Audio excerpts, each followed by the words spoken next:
नमस्कार, मैं हूँ प्रत्युष शौनिके और आप देख रहे हैं इंडिया बोल। हम आज जस्टिन इमाम और अलका इमाम के साथ हैं संस्कृति आर्ट गैलरी में। हम यहाँ पर विशेष रूप से इसलिए आए हैं क्योंकि जो कोहबर और सोहराई आर्ट कल्चर है, इसको जीआई टैगिंग मिल चुका है। तो इन लोगों का जो काम है, इन लोगों के का जो प्रयास है, वो दशकों से चलता आ रहा है और विशेष रूप से इन्होंने अपने प्रयास की वजह से इसको आज जीआई टैगिंग दिलाया है और हज़ारीबाग के गांव की गलियों से ले जाकर ऑस्ट्रेलिया के आर्ट गैलरी तक लाके रख दिया। लगभग 40 इंटरनेशनल एग्जीबिशंस के बाद आज इसे वो मान्यता मिल चुकी है। तो हम इनसे बात करेंगे, हम इनसे पूछेंगे कि कैसा इन्होंने क्या काम किया है और क्या है ये सोहराई और कोहबर आर्ट कल्चर जो कि इन्होंने आगे बढ़ाया है। जस्टिन सर, आप पहले बताएं। नमस्कार, जोहार। मैं कोहबर और सोहराई कला जो है ये 1991 पे पाई गई थी, जब हम लोग इसको की रॉक आर्ट जो प्राचीन कला है 10,000 साल पुराना बड़कागांव घाटी में इसको नाम का एक पाषाण काल का कला है वहाँ पर मिली थी, जिसे बुल्लू इमाम जी ने उजागर किया। और उनके परिवार के सहयोग के साथ में जब हम लोग गांव जाते थे तो पता चला खराटी, जोराकाट, सहेदा नाम के गांव में गांव की दीवार पे भी कोहबर शादी के समय मिट्टी के घरों में बनती है। इसे कागज़ पे लाने के लिए अरविंद न्यूमायर एक रॉक आर्ट एक्सपर्ट ने बताया कि ग्लू पेपर टेक्नोलॉजी है, और उससे हम लोग ऑस्ट्रेलियन हाई कमीशन के ग्रांट के माध्यम से 1993-94 में पहली बार कागज़ पे सोहराई कोहबर पेंटिंग को लाए थे, और भिलवाड़ा गांव को हम लोग इससे 95 में जोड़े थे। 95 से लेकर के 2005-10 तक आपका इसकी प्रदर्शनी आप बुल्लू इमाम के ट्राइबल वुमेन आर्टिस्ट कोऑपरेटिव के माध्यम से करीब 17 अंतर्राष्ट्रीय एग्जीबिशंस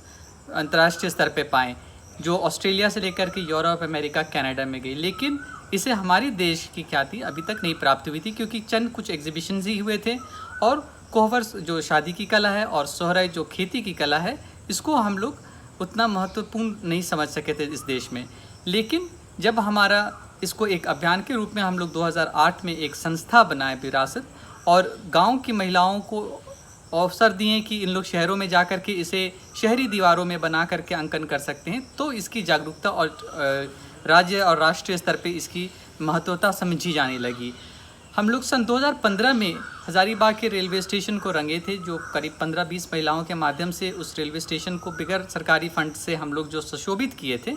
वो प्रधानमंत्री जी की मन की बात में चर्चा हुई, उससे प्रधानमंत्री जी आकर्षित हुए, और उसके बाद ये कला जो है नेशनल रूप से वायरल हुआ। हमारे मुख्यमंत्री उस समय जो रघुबर दास जी थे, श्री उन्होंने इसे अन्य जिलाओं में सोहराई पेंटिंग के रूप से स्वच्छता को जोड़ करके एक अभियान चलाया, जिसके माध्यम से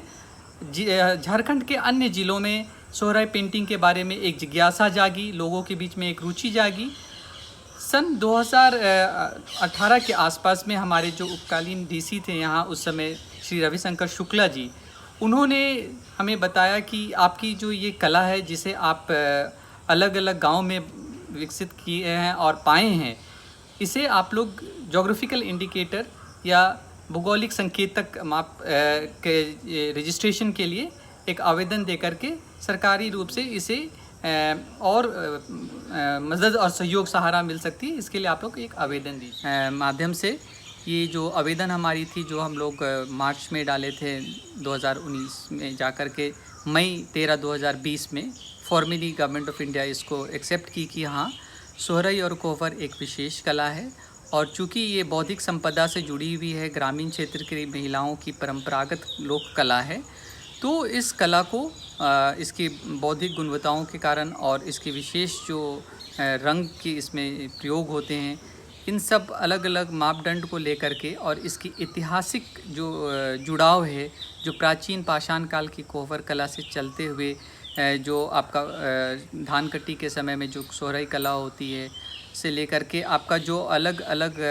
विभिन्न गाँवों में अलग अलग तरह से ये जो सोहराई कला की प्रतिभा बनती है, उसको लेकर के फिर हम लोगों को अलग अलग सारे तरह से जो इसके दस्तावेजीकरण होती है, उसमें करीब साल भर का प्रक्रिया लग गया। तो ये झारखंड का पहला जीआई है, जिसे हम लोग भौगोलिक संकेतक बोलते हैं। ये बौद्धिक संपदा विभाग के तहत इसको हम लोग ग्रामीण क्षेत्र की महिलाओं के लिए एक बहुत बड़ा मनोबल का बात है। को 2009 के क्रम में एक बहुत बुजुर्ग फ्रांसीसी महिला है, डाइडी वॉन डी शावन, और वो फ्रांस से हर साल आती थी गाँव को देखने के लिए, और वो बोली कि हर साल हम देख रहे हैं कि जो 4-5 गांव हैं उसमें पेंटिंग कम होती चली जा रही है, 1 या 2 ही घर रंगे जा रहे हैं। तो हम लोग फिर मट्टी बांटने का एक मुहिम शुरू किए, एक कैंपेन शुरू किए, जिसमें हम लोग शहर से लाल मट्टी और पीली मट्टी के बोरे गांव में पहुंचाने लगे। वहां महिलाएं इस गांव की कला को अपने दीवारों पर, चूँकि उनके पास रॉ मटेरियल उपलब्ध था रंगने के लिए, तो फिर वो अपने घरों को रंगने लगी। हम लोग 2015 से ये शुरू किए थे मुहिम। उस समय 70-80 घर थे और सिर्फ 4 गांव थे, आपके जोराकाट, सहेदा, भिलवारा और उरिया। लेकिन धीरे धीरे करके हम लोग का 13 गांव हो गए और 350 महिला कलाकार हो गई थी। तो जब रविशंकर शुक्ला जी हमारे जो कालीन डीसी बोले कि इसकी जीआई के लिए आप लोग आवेदन दीजिए, तो इसके सहयोग के लिए हमें वो बोले कि आपको हम लोग centre for intellectual property rights से करके research and advocacy, Indian school of law Bangalore से जो एक एडवोकेट है वो आपको हम लोग नियुक्त करते हैं और वो आपको सहयोग सहारा प्रदान करेंगे, क्योंकि वो तकनीकी विशेषज्ञों का उसमें सहयोग आपको लेना होगा। तो चूँकि सोहराई कोवर कला बुल्लू इमाम जी के संस्थान की तरफ से, हम लोग के अलका और मेरे विरासत संस्थान की तरफ से प्रदर्शित की जा रही थी, तो इसीलिए हम लोगों को एक कोऑपरेटिव का रजिस्ट्रेशन करना पड़ा, जिसका नाम सोहराई कला महिला सहयोग समिति है, जिसकी संयोजक अलका है। और इस कोऑपरेटिव के माध्यम से हम लोग एक आवेदन आपके रजिस्ट्रार ऑफ जोग्राफिकल इंडिकेटर जो होते हैं भौगोलिक संकेतक, वो आपके चेन्नई में होती है हेड ऑफिस, तो वहाँ हम लोग अपनी आवेदन दिए। तो 2018 से 19 एक साल का क्रम हम लोग को कोऑपरेटिव बनाने में लग गया, और 1 साल का क्रम हम लोगों को वो कोऑपरेटिव का जो आवेदन है उसको अलग अलग प्रोसीजर में डालने में लग गया। इसके लिए हम लोगों को एक मॉनिटरिंग कमेटी का भी स्थापना करना पड़ा, जिसकी कमेटी में बोर्ड मेंबर में झारक्राफ्ट के प्रतिनिधि, मुख्यमंत्री कुटीर उद्योग निगम के रिप्रेजेंटेटिव, हमारे विश्वविद्यालय के एक रिप्रेजेंटेटिव रजिस्ट्रार साहब, एक ख्याति प्राप्त आर्ट हिस्टोरियन, ऐसे करके पूरे हमने बात की जस्टिन इमाम सर से। इनको तो ये विरासत में मिली बुल्लू इमाम सर का, जो कि खुद ही लार्जर देन लाइफ स्टेचर है। इन्होंने पूरा काम किया, उस विरासत से बुल्लू इमाम सर को मिला, बुल्लू इमाम सर ने उसको आगे बढ़ाया। हम बात करेंगे अलका इमाम मैम से। इन्होंने जो इस पे काम किया है, हम इनसे पूछेंगे कि ये जो आर्ट फॉर्म है, जो सोहराई और कोरबर है, हमने तो बचपन से देखते आ रहे हैं इसको गाँव में, मगर इन्होंने इस पर विशेष रूप से क्या देखा और क्यों इसको आगे बढ़ाने की कोशिश की, और क्या मतलब महिलाओं को, ग्रामीण महिलाओं को इसका क्या फ़ायदा होगा, कैसे ये आर्ट फॉर्म विकसित होगा और आगे चल के इसका क्या भविष्य है, हम पूछेंगे अलका मैम से। नमस्ते, जोहार। मैं अलका इमाम, सचिव सोहराई महिला कला सहयोग समिति। मैं इस कला से 2000 से जुड़ी, लेकिन विशेष रूप से मैं 2008 से इस क्षेत्र में काम करना शुरू किया, क्योंकि 2000 से 2008 और 10 के बीच के दौरान ये जो कला जो था, चूँकि ये सोहराई और कोवर कला, जैसे जस्टिन जी ने बताया कि ये ग्रामीण कला है और अंतर्राष्ट्रीय स्तर पर इसको बहुत ही ख्याति प्राप्त हो चुकी थी। लेकिन इसका दुर्भाग्य ये रहा कि ये जितनी ऊंचाई पे गया, इस 2000 से लेकर 2008 और 10 के बीच में इसका जो ग्रामीण क्षेत्र में जो इसका अस्तित्व होना चाहिए, वो अस्तित्व ख़त्म हो चुका था, लगभग लुप्त हो चुकी थी। मुश्किल से 2-3 घर में ही ये कला देखने को मिलते थे। तो मैं जब इस कला से जुड़ी तो मुझे महसूस हुआ कि नहीं, ये कला तो धीरे धीरे लुप्त हो रही है। तो 2008 से हमने विरासत संस्था के माध्यम से इस क्षेत्र में मैंने काम करना शुरू किया। मैं गांव का दौरा करने लगी, कलाकार लोग से, महिला कलाकार लोग से जुड़ के मिलने लगी, क्योंकि कोवर और सोहराई महिला प्रधान कार्य, इसकी एक बहुत बड़ी विशेषता है। और आज अगर इस कला को जीआई टैग मिला है तो इसकी विशेषता के कारण मिला है, इसकी गुणवत्ता के कारण मिला है, इसका स्वरूप के कारण मिला है। तो जब मैं इस कला से जुड़ी तो मैंने जाके जब ग्रामीण महिलाओं से मैंने बातचीत करना शुरू किया, तो उनका मैंने तकलीफ़ और दर्द मुझे अनुभव हुआ। उनका कहना था कि एक कला को करके हमें क्या फ़ायदा, हमें तो कुछ लाभ मिलता नहीं है, ना कोई देखने आते हैं, ना कोई इसका महत्व देते हैं, ना किसी को कोई मतलब है। इसलिए हम लोग ये कला अब अपने घरों की दीवारों पे नहीं करते हैं। तो फिर हम लोगों ने, जैसा कि जस्टिन जी ने बताया कि डैडी वॉन शावन, जो कि एक बहुत ही प्रसिद्ध फोटोग्राफर वर्ल्ड लेवल की, तो उनके साथ मिलकर हमने एक फ्रेंच एसोसिएशन, उनका एक फ्रेंच एसोसिएशन है, उनके साथ हमने फैमी ड्यू हज़ारीबाग का निर्माण किया। और इसके माध्यम से और विरासत संस्था की सहायता से हमने गाँव में मिट्टी, जो लाल मिट्टी होती है और जो पीली मिट्टी होती है, रेड ऑक्साइड और येलो ऑक्साइड, इन मिट्टियों को हमने गांव में जहाँ जहाँ पे एक कला होती है उन गांव में बांटना शुरू किया, ताकि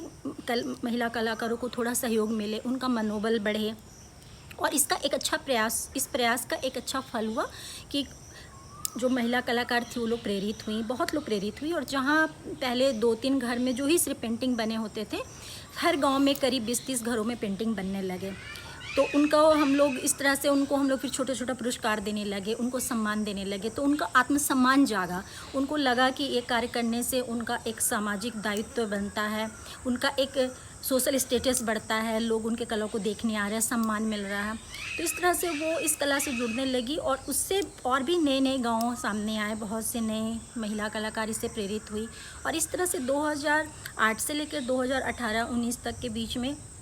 करीब 12-13 हजारीबाग के 12-13 गाँव में अलग अलग क्षेत्र में सोहराई कला अलग अलग ट्राइब्स के लोग बनाने लगे। तो इस तरह से ये कला फिर से पुनर्जीवित हुआ और जहाँ ये लुप्त के होने के कगार पे था, वहाँ पर फिर से जागृत हुआ। तो ये पूरे राज्य के लिए बहुत गर्व का बात था, क्योंकि ये हमारा ऐतिहासिक विरासत है, संस्कृति है, इसको संरक्षण देना। तो ये जो सोहराई महिला कला सहयोग समिति जो है ना, इसका प्रमुख उद्देश्य था कि पहले तो ये कला जो गाँव के दीवारों पे बनते हैं, वहाँ पर इसको किस तरह से संरक्षण दिया जाए, इसको लुप्त होने से बचाया जाए, और इस कला से जुड़ी हुई जो भी महिला कलाकार हैं उसको किस तरह से उनको नया आयाम दिया जाए, उनको किस तरह से प्रेरित किया जाए, कैसे सहयोग किया जाए ताकि वो लोग आत्मनिर्भर बने और इस कला को व्यावसायिक रूप भी दे सके, जिससे उनका व्यावसायिक स्वरूप भी बना सके, जिससे वो आत्मनिर्भर बन सके। तो निश्चित